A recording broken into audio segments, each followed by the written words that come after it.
الفاتحہ۔ بسم اللہ الرحمن الرحیم۔ نعم الوکیل نعم المولا ونعم النصیر۔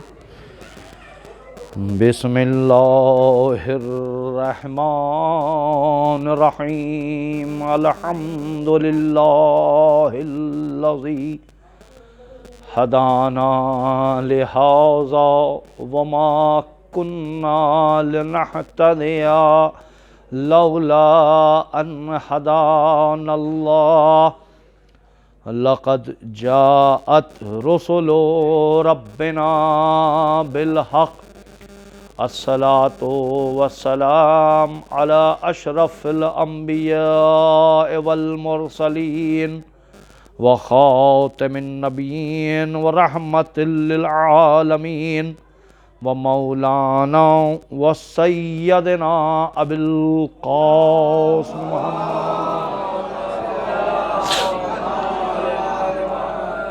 وآله الطيبين الطاهرين المعصومين المظلومين الغر الميامين ولعنة الله على أعدائهم أجمعين وغاصب حقوقهم ومنكر فضائلهم أما بعد فقد قال الله تبارك وتعالى في كتابه الكريم وهو أصدق الصادقين وقوله الحق بسم الله الرحمن الرحيم إذا السماء انفطرت وَإِذَا الْكَوَاكِبُ انتَصَرَتْ وَإِذَا الْبِحَارُ فُجِّرَتْ۔ ایک صلوات پڑھے محمد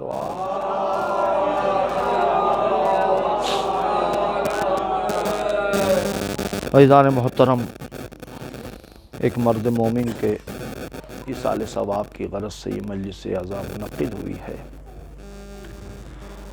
اور مجلس ایصال ثواب جو منعقد ہوتی ہے صرف اس لیے ہوتی ہے کہ ہم کچھ ذکر اہل بیت، کچھ ذکر اصلاح تربیت کریں، اور تاکہ اس کا ثواب مرحوم کو پہنچے اور ہماری ذات کو فائدہ ہو، صرف اس لیے منعقد ہوتی ہے۔ اور جب کوئی انسان کسی کے رحلت کی خبر سنتا ہے تو اس کی زبان پر پہلا جملہ جو جاری ہوتا ہے، اور یہ جملہ اتنا عام ہو گیا ہے کہ آج غیر مسلمان بھی اس جملے سے واقف ہے، اور اکثر اوقات غیر مسلمان بھی اس جملے کو دہراتا ہے۔ کافی سنا ہوگا کہ زبان پر یہی جملہ آپ جب کوئی سنتا ہے کہ فلاں شخص فلاں صاحب چلے گئے تو یہی کہتے ہیں انا للہ و انا الیہ راجعون۔ اس کے معنی کیا ہے؟ انا یعنی میں، للہ اللہ کے لیے ہوں، وَإِنَّا إِلَيْهِ راجعون اور اس کی طرف پلٹ کر جانا ہے۔ سادہ سا جملہ، انا للہ ہم اللہ کے لیے ہیں اور اللہ کی طرف پلٹ کر جانا ہے۔ پلٹ کر وہی چیز جاتی ہے جو چیز جہاں سے آئے۔ آپ ابھی گھر سے آئے ہیں، مجلس ختم ہو جائے گی، آپ اپنے گھر کی طرف پلٹ جائیے گا، اسی کو کہتے ہیں مجلس میں گھر سے آئے ہیں، مجلس کے بعد اپنے گھر کی طرف پلٹ کر چلے جائیے گا۔ تو پلٹ کر چیز وہیں جاتی جو چیز جہاں سے آتی ہے۔ تو اس جملے سے صاف ثابت ہو رہا ہے کہ ہم اللہ کی طرف سے آئے ہیں اور اللہ کی طرف پلٹ کر ہمیں جانا ہے۔ انا للہ ہم اللہ کے لیے ہیں، اللہ کی طرف پلٹ کر جانا ہے۔ اب جب اللہ کی طرف پلٹ کر جانا ہے تو اس دنیا میں ہمارے سامنے کچھ ایسی چیزیں ہیں جس سے ہمیں عبرت حاصل کرنا ہے اور درس حاصل کرنا ہے، اور اسی سے ہماری زندگی سنور جائے۔ کبھی کبھی ایسا علماء بزرگ بیان کرتے ہیں کہ ایک ایک گھنٹے کی تقریر، دو دو گھنٹے کی تقریر ہوتی ہے، لیکن اس میں ایک منٹ کا یا ایک جملہ ایسا کبھی آ جاتا ہے کہ جس سے کسی نہ کسی کی زندگی سنور جاتی ہے اور زندگی انسان کی پلٹ جاتی ہے۔ ایک جملے پر کس وقت کس کا جملہ کس پر اثر کر جائے، کس کی زبان سے کیسا جملہ نکل جائے کہ اثر ہو جائے، ایک جملے سے زندگی انسان کی پلٹ جاتی ہے۔ تو آج میں آپ کے سامنے صرف ایک سورے کا ترجمہ کروں گا، بہت ہی مختصر سا سورہ ہے، اس سورے کا ہم لفظی ترجمہ کریں گے۔ شاید ان لفظی ترجمے سے میری زندگی پر کوئی اثر پڑ جائے، شاید ہم پلٹ جائیں صحیح جگہ پر. میں اپنی مثال دے رہا ہوں، ہم کامیاب ہو جائیں. صرف ایک مختصر سا سورہ ہے، مکی سورہ ہے. سورہ کا نام سورہ انفطار، اور اس میں ٹوٹل آیت جو ہے 19 آیت ہے. ٹوٹل 19 آیت ہے سورہ انفطار. اور اس سورے کے لیے روایت وارد ہوئی ہے ابن عباس سے، اور ابن عباس نے نقل کیا ہے خلیفہ اول سے، کہ خلیفہ اول نے نقل کیا ہے رسول اکرم سے کہ جو بھی شخص اس سورے کی تلاوت روزانہ کرے گا تو وہ قیامت کے دن کو دیکھے گا. قیامت کے دن کو دیکھے یعنی ہو سکتا ہے اس کی عمر طولانی ہو جائے، اور اگر وہ اس دنیا سے چلا گیا تو پروردگار کا جب وعدہ ہے دیکھے گا تو پروردگار زندہ بھی کرے گا کہ دیکھے وہ. چھٹے امام سے یہ روایت ہے اس سورے کے بارے میں کہ سورے کی کثرت سے تلاوت کرو. بہت ہی مختصر سا سورہ ہے، لفظی ترجمہ کروں گا، اس کے بعد میں آگے کی منزل پر بڑھوں گا. سورہ انفطار کہ جس کی پہلی آیت ہے اذا السماء انفطرت. انفطار کہتے ہیں الگ ہونے کو، جدا ہونے کو، تقسیم ہونے کو. اسی سے وَإِذَا السَّمَاءُ انفطرت کہ جب آسمان پلٹ جائے گا، واپس ہو جائے گا، چلا جائے گا، جدا ہو جائے گا. وَإِذَا الْكَوَاكِبُ انتَثَرَتْ اور جب ستارے ٹوٹ کر گرنے لگیں گے، جھڑنے لگیں گے. وَإِذَا الْبِحَارُ فُجِّرَتْ اور جب سمندر میں آگ لگ جائے گی. جب سمندر میں آگ لگ جائے گی. جب ہمارے وہاں انسانی فطرت جب کہیں پر آگ لگتی ہے تو سب سے پہلے ہم کیا تلاش کرتے ہیں؟ پانی. کیا آگ کو بجھانے کے لیے کام آئے گا؟ پانی. پانی تلاش کرتے ہیں، دریا کے قریب جاتے ہیں، نہر کے قریب جاتے ہیں، تالاب کے قریب جاتے ہیں. تو انسان اس دن کے لیے سوچے کہ جس دن سمندر میں آگ لگ جائے گی، اس دن کے لیے سوچے کہ جس دن سمندر میں آگ لگ جائے گی. اب کس سے آگ بجھائے گا انسان؟ وَإِذَا الْقُبُورُ بُعْثِرَتْ اور جب قبر پھٹے گی لوگ اٹھیں گے. جب قبریں پھٹیں گی، اکھاڑ دی جائیں گی. عَلِمَتْ نَفْسٌ مَا قَدَّمَتْ وَأَخَّرَتْ تو جان لو کہ تم کیا چھوڑ گئے ہو اور کیا لے کر گئے ہو. جان لو کیا تم چھوڑ گئے ہو اور کیا تم لے گئے ہو، یعنی کیا تم نے بھیجا ہے. دیکھیے قرآن کی کوئی آیت سمجھ میں نہیں آ سکتی جب تک کلام اہل بیت ساتھ میں نہ ہو. جب تک کلام اہل بیت، کلام علی ساتھ میں نہ ہو، قرآن کی کوئی آیت سمجھ میں نہیں آ سکتی. اب مولائے کائنات کا یہاں پر قول ہے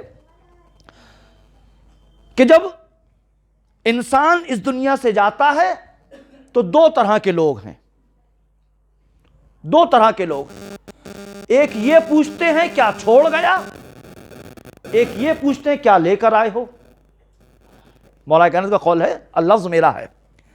دو طرح کے لوگ ہیں. جب انسان مرتا ہے تو کچھ لوگ پوچھتے ہیں کیا چھوڑ کر گیا، اور کچھ وہ ہوتے جو پوچھتے کیا لے کر آئے ہو. تو کیا لے کر آئے ہو بولنے والوں میں اور کیا چھوڑ کر گئے بولنے والوں میں فرق ہے کہ جو پوچھتے ہیں کیا چھوڑ گئے ہو وہ ہے انسان، اور جو کہتے ہیں کیا لے کر آئے ہو وہ کہتے ہیں فرشتہ. کیا چھوڑ گئے ہو کیا لے کر آئے ہو. تو انسان ہمیشہ چھوڑنے پر ہے کیا چھوڑ گیا ہے، اور فرشتہ وہ ہے جو پوچھتا تم کیا لے کر آئے ہو ساتھ میں. ایک صلوات پڑھے محمد علی محمد. ہم لوگ یہی ہے نا. میں نے کسی ایک تقریر میں کہا تھا کہ انسان کی زندگی کے 3 چیزیں جڑی ہوئی ہیں. 3 چیزیں انسان کی زندگی کے ساتھ جڑی، پیدا ہونے سے لے کر قبر کی منزل تک 3 چیزیں جڑی ہوئی ہیں. ان 3 چیزوں سے انسان چھٹکارا نہیں پا سکتا، اور جب پائے گا تو انسان پچھتائے گا. کیا ہے؟ آل، مال، اعمال. 3 چیز ہے، آل، مال، اعمال. آل اس وقت تک، مال اس وقت تک کام آئے گا جب تک انسان زندہ ہے. مال اگر ہے تو مال اس وقت تک کام آئے گا جب تک انسان زندہ ہے. پیدا ہوا انسان، مال ہے تو بہترین ہاسپٹل میں پیدا ہوا. اگر مال ہے تو بہترین نرسنگ ہوم چلا گیا، مال ساتھ ہے. اب انسان جوان ہو رہا، مال ساتھ ہے.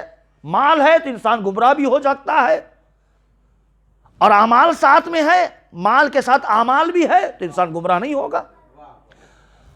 انسان بوڑھا ہوا، بیمار ہوا، ہاسپٹل گیا، مال ہے، مال نے کہا ہم تمہارے ساتھ ہیں، گھبراؤ نہیں، بہترین ہاسپٹل میں علاج کروائیں گے، ہم بہترین ڈاکٹر بلوائیں گے.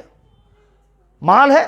جیسے ہی انسان کی آنکھ بند ہوئی، مال نے کہا اب ہمارا کام نہیں ہے،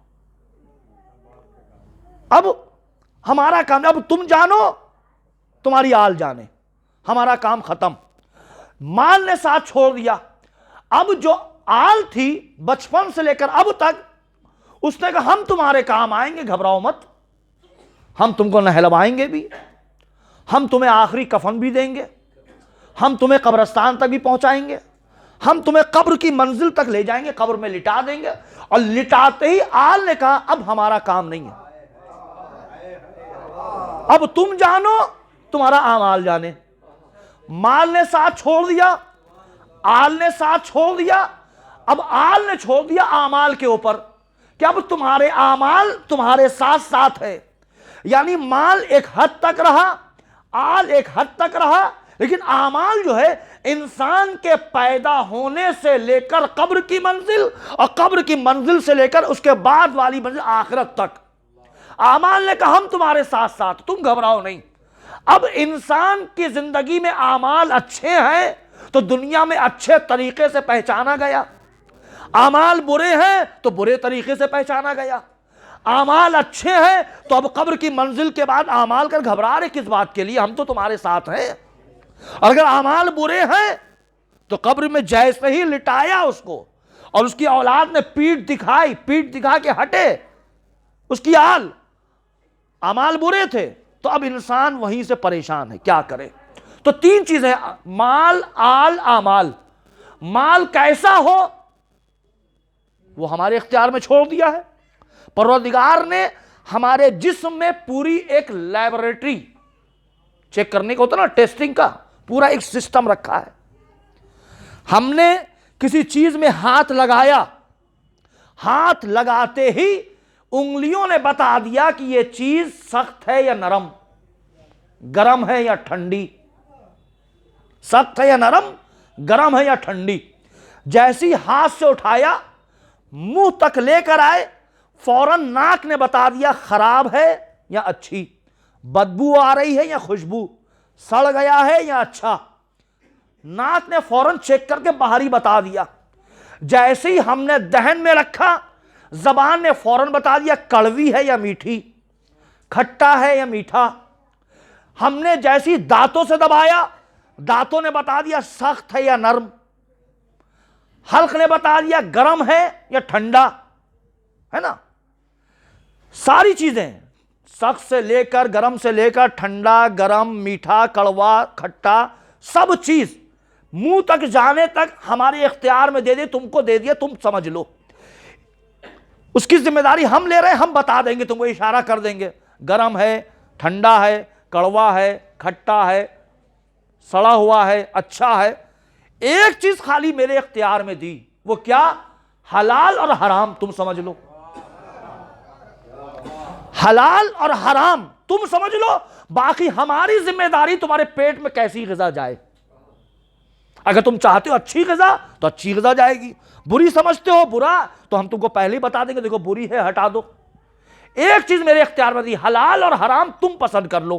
حلال سے کھانا چاہتے ہو یا حرام سے کھانا چاہتے ہو. حرام سے کھاؤ گے تو نتیجہ ویسے ہی بھگتو گے، حلال سے کھاؤ گے تو ویسے ہی صلہ ملے گا. دیکھیے ایک قانون قدرت ہے اور ایک قانون فطرت ہے. ایک قانون قدرت، ایک قانون فطرت.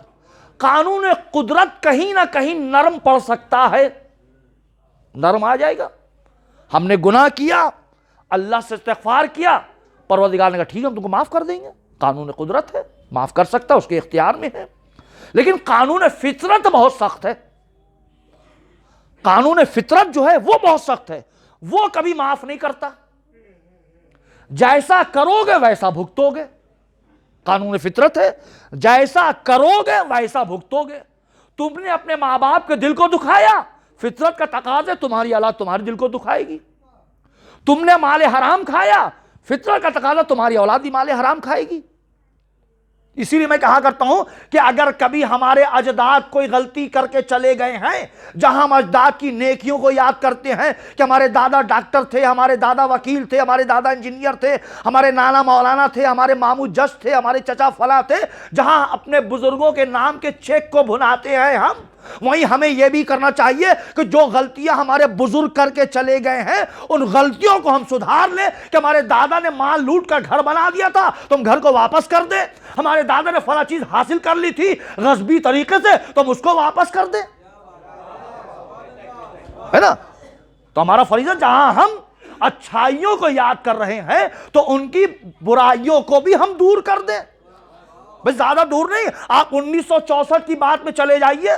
1964 جب ٹھیکہ ٹیننسی ہوئی ہے تو بہت سے لوگوں نے اپنے اپنے گھروں پہ اپنا نام لکھوا لیا. آج ان کی اولاد فخر سے کہہ رہی کہ میرے باپ دادا میرے لیے گھر چھوڑ کر گئے ہیں. ہے نا؟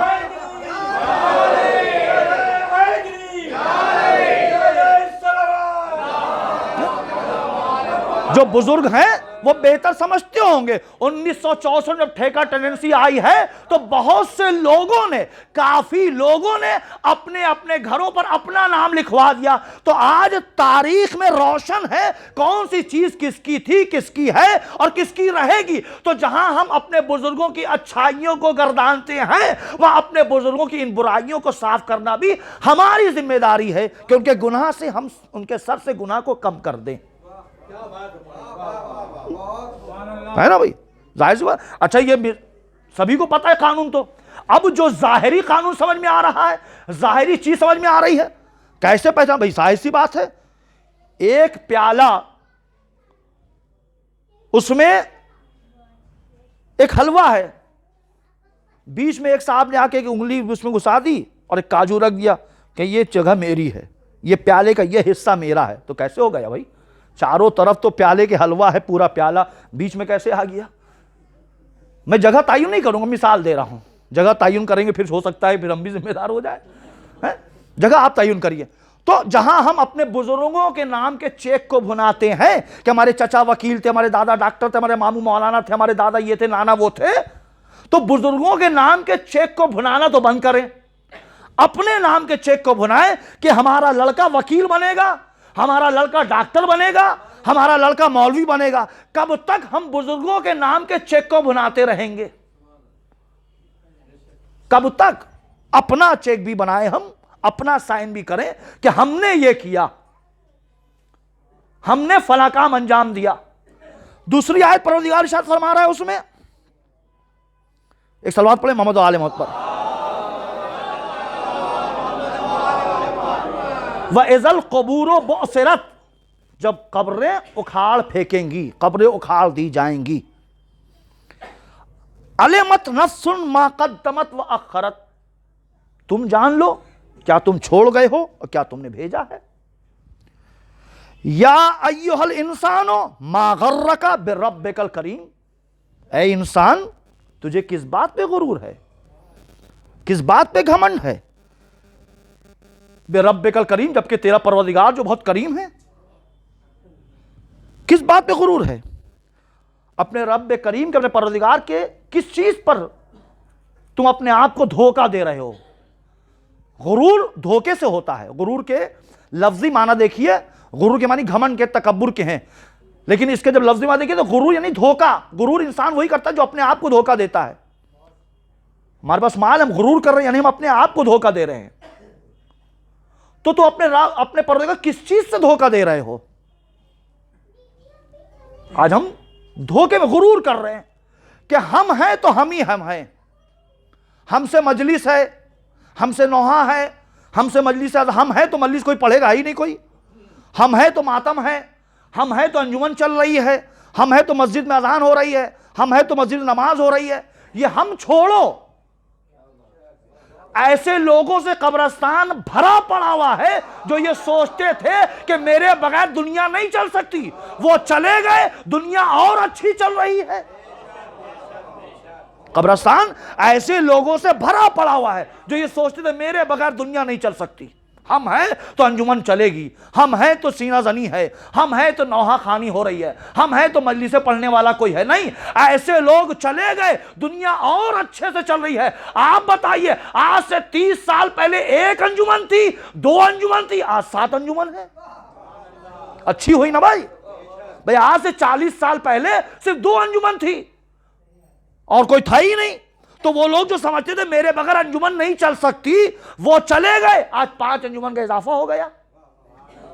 آج اگر ہم یہ سوچیں کہ میرے بغیر انجمن نہیں چل سکتی تو میرے جانے کے بعد اور 10 انجمن کا اضافہ ہو جائے گا، یعنی ہم سے اچھی چل سکتی ہے۔ تو کبھی کوئی یہ تصور نہ کرے کہ میری وجہ سے انجمن چل رہی ہے، ہم ہیں تو انجمن چل رہی ہے، ہم ہیں تو مجلسیں ہو رہے ہیں۔ کوئی ذاکر یہ نہ سوچے کہ ہم ہیں تو مجلسیں ہو رہے، نہیں، کتنے ذاکر آئے اور کتنے چلے گئے، مجلسیں اور اچھی ہو رہی ہیں۔ آپ ہی بتائیے، پہلے جو پرانے ہمارے بزرگ ہیں، کسی ایک مولانا کو لکھنؤ سے بلانا ہوتا تھا تو 3 مہینہ پہلے وعدہ لینا پڑتا، 4 مہینہ پہلے خط لکھا، وعدہ لیا، جواب آیا ان کا ہاں ہم قبول کر رہے ہیں، کون سی ٹرین سے آئیے گا، جواب خط لکھا، پھر وہاں جہاں فلاں ٹرین سے آ رہے ہیں، پھر ٹکٹ بھیجا، یہاں سے لکھا، 1 ہفتے میں ٹکٹ پہنچا، 3 مہینہ 4 مہینہ پہلے تمام پروسیس تھے۔ آج ایک سے فون کیا، مولانا کل مجلس پڑھنا ہے، تیار ہیں، پلین سے ٹکٹ کروا دیا، تو اور اچھے سے ہو گیا نا، اور اچھے سے ہوا۔ تو کبھی کوئی نہ سوچے کہ میرے بغیر مجلس نہیں ہو سکتی۔ تو انسان اپنے آپ کس چیز سے دھوکہ دے رہا اپنے پروردگار کو؟ الذی خلقک فسواک فعدلک، جس نے تجھے پیدا کیا، پھر تجھے ٹھیک کیا، پھر تجھے برابر کیا، جس نے تجھے پیدا کیا، پھر درست کیا، ٹھیک کیا، پھر زندہ کر دیا۔ جب ہم کچھ نہیں تھے تو ہمارے وجود کو اس نے لا کر کھڑا کر دیا، ایک شکل بنا دی، چہرہ بنایا، جسم بنایا، اور جب ہم پھر ختم ہو جائیں گے تو پھر لوگ کہتے ہیں کیسے زندہ کرے گا؟ تو جب کچھ نہیں تھا تو اس نے پیدا کر دیا، اور جب پیدا کر چکا ہے، بکھر چکا ہے، تو اس کو سمیٹنے میں تو اور زیادہ آسانی ہے۔ جو ہڈیاں ٹوٹ چکی ہیں ان ہڈیوں کو سے سنوارے گا، پھر کھڑا کر دے گا۔ کس بات پہ تجھے وہ ہے؟ ایک صلوات پڑھیں محمد علیہ وسلم۔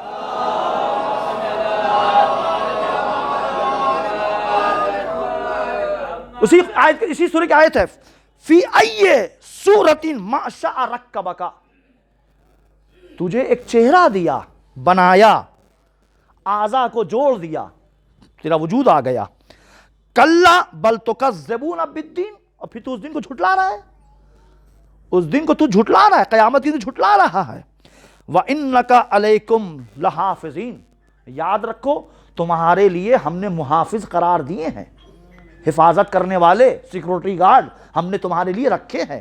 ہر انسان کے لیے پروردگار کر رہا ہے، یاد رکھو ہم نے تمہارے لیے 2 سیکورٹی گارڈ رکھے ہیں، 2 باڈی گارڈ رکھے ہیں، 2 باؤنسر رکھے ہیں تمہاری حفاظت کے لیے، کرامن کاتبین، جو تو لکھیں گے بھی، یعلمون ما تفعلون، جو تم کرتے وہ جانتے ہیں، جو تم کرتے وہ جانتے، وہ لکھیں گے اس کو۔ ان الابرار لفی نعیم، بے شک جن لوگوں نے اچھے کام کیے ان کو انعام ملے گا، وہ انعام کے حقدار ہیں، نعمتیں ان کو ملیں گی۔ وَإِنَّ الْفُجَّارَ لَفِي جَحِيمٍ، اور بے شک نافرمان لوگ جو ہیں وہ دوزخ میں ڈالے جائیں گے، جہنم میں ڈالے جائیں گے۔ یَصْلَوْنَهَا یوم الدین، انصاف کے دن میں داخل ہو جاؤ گے، اس دن کہ جس دن باپ اپنے بیٹے کو دیکھ کر چہرہ چھپائے گا، باپ اپنے بیٹے کو دیکھ کر چہرہ چھپائے گا، چہرہ یعنی اعمال کو چھپائے گا۔ جو اس باپ نے اپنی اولاد کے لیے دنیا میں سب کچھ تباہ کر دیا، اپنے آپ کا ہر چیز ختم کر دی، اب وہی باپ اپنے بیٹے سے اپنے اعمال کو چھپا رہا ہے، اور بیٹا اپنے باپ سے اپنے اعمال کو چھپا رہا ہے۔ روایت میں ہے، چوتھے امام سے روایت ہے،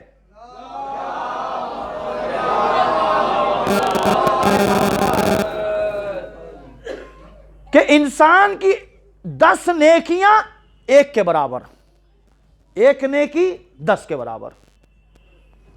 یعنی انسان اگر ایک گناہ کرے گا تو 10 گناہ نہیں ملے گا اس کو، ایک گناہ کا ایک ملے گا.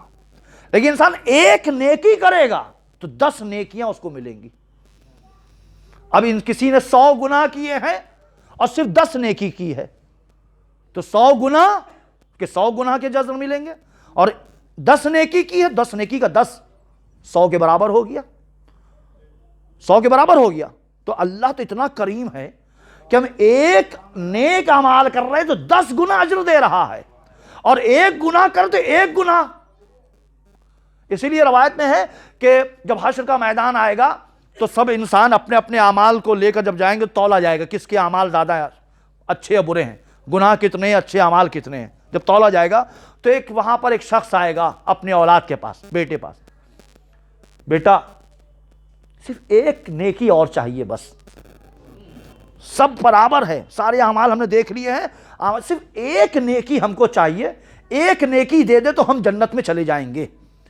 تو بیٹا بولے گا آپ نے میرے لیے جو کچھ کیا وہ اپنی ذمہ داری نبھائی ہے، میں نیکی نہیں دے سکتا، جو آپ نے لیا وہ آپ کا، اب جو میرا ہے میرا، اب کچھ نہیں دے سکتے، ایک نیکی دے دے بس. یا بیٹا باپ سے، باپ بیٹے، ایک نیکی، اب ہم کچھ نہیں دے سکتے. تو پھر ایک دوسرا شخص آئے گا، کیا بات ہے، کہا بس ایک نیکی چاہیے ہم کو.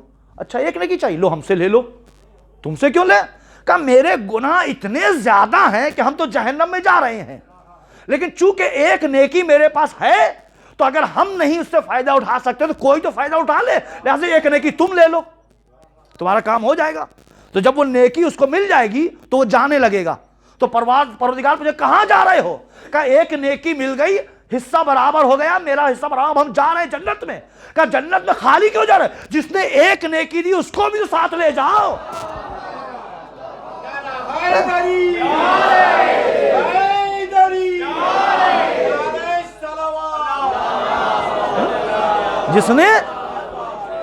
جس نے ایک نیکی تم کو دی ہے اس کو بھی ساتھ لے جاؤ. تو کہیں کہیں پروردگار اتنا رحمان اور رحیم ہے کہ جس کے گناہوں سے اس کے دبا ہوا ہے لیکن ایک نیکی کسی کو دے دی تو سارے گناہ اس کے معاف کر دیے.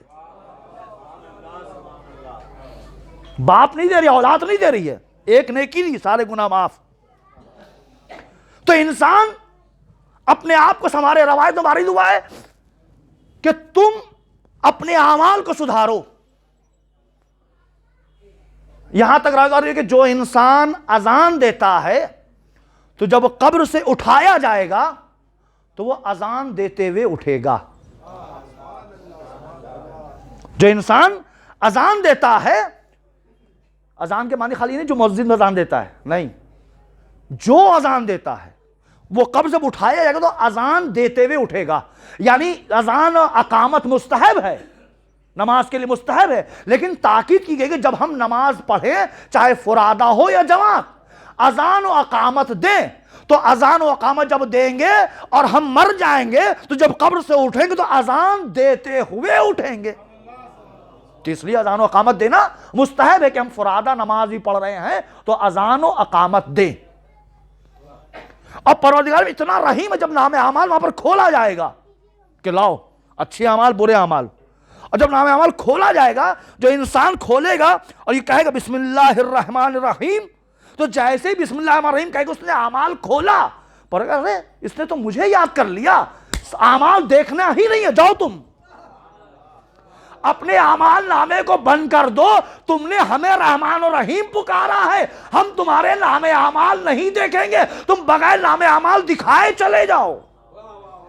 اسی لیے کہا گیا کہ جب تم کوئی کام شروع کرو تو بسم اللہ الرحمن الرحیم کہو تاکہ تمہیں عادت پڑ جائے کہ بغیر خدا کے نام لیے کوئی کام نہیں کریں گے.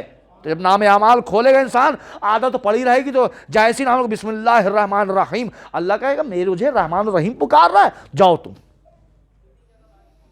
اللہ رحمان و رحیم ہے.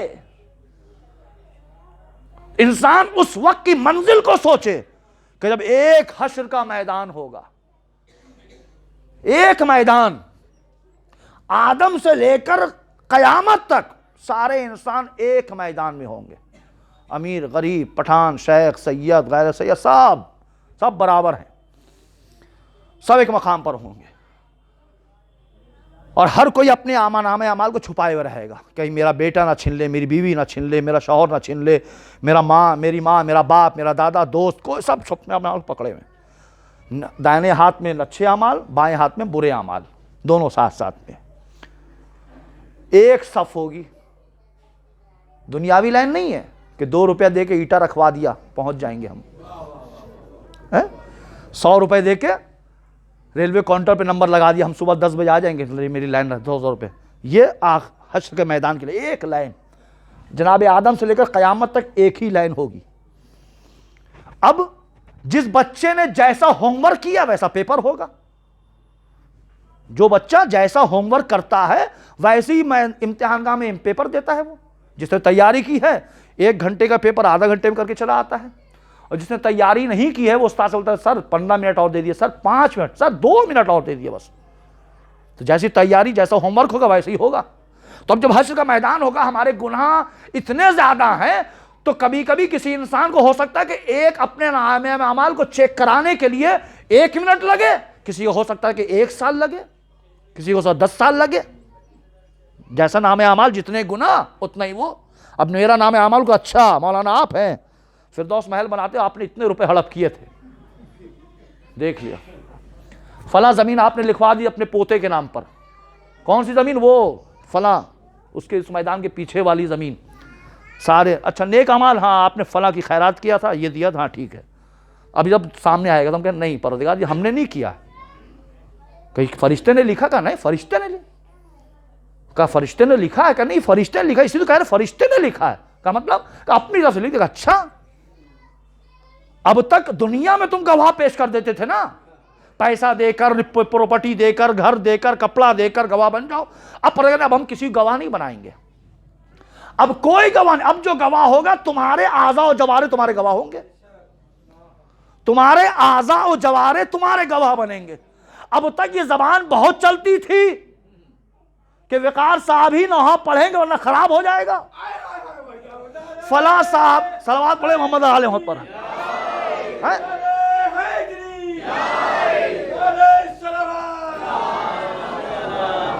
فلاں صاحب ہی یہ کام انجام دیں گے ورنہ نہیں، یہی ہمارے گواہ بھی، ان کو گواہ بنانا تو ہم ان کو ایک دم خوشامد کر کے رکھ رہے ہیں کہ ہمارے گواہ ہیں یہ، اب کوئی گواہ نہیں ہے۔ پروردگار کو اتنی نرمی پسند ہے کہ اس نے زبان میں ہڈی نہیں دی، اتنی نرمی پسند زبان پر پروردگار کو کہ اس نے زبان میں ہڈی دی ہی نہیں، اگر سختی پسند ہوتی ہڈی دے دیتا، ہڈی نہیں دی اس نے، تو اتنی نرم زبان سے ہم ایسا چلاتے تھے کہ اچھے کے دل میں چھید کر دیتے تھے۔ اب یہ زبان میں لوک لگ گیا، تالا،